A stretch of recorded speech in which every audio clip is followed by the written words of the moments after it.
Prvo da vam kažem šta tabloidi pišu o Anđeli i Gastozu.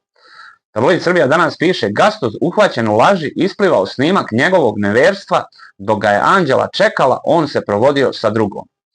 Kako ovo da se pojavi baš za vikend? Šta mislite? I kako to da tabloidi nisu ispratili da Gastoz nije išao u posjetu kod njenih roditelja u Đenovića? Šta mislite?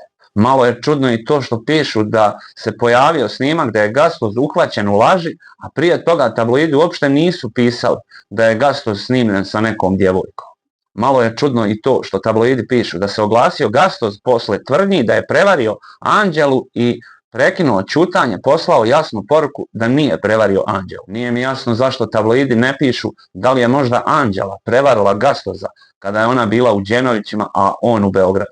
Juče tabloidi nisu pomenuli ni jedan tabloid, ni Anđelu ni Gastoza, zato što su malo, to je bilo zatišje pred buru ovu danas, gdje pišu ovoliko o Anđeli i Gastozu i ja mislim da Anđela i Gastoz samo glume vezu da bi zanimljiviji bili u Eliti 10. Ali vidim da tabloidi prepričavaju i onu sliku koju je Anđela sinoć objavila sa majkom na Instagramu i pišu: ovo je majka Anđele Đurčić, retko se pojavljuje u javnosti, a zajedno su pozirale pred njen ulazak u Elitu 10. Isto ovako Anđela Đurčić se slikala sa svojom majkom u liftu pred njen ulazak u Elitu 8.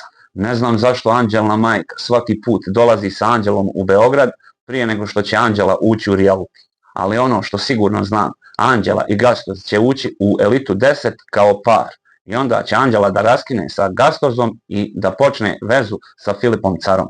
Zapamtite ovaj video.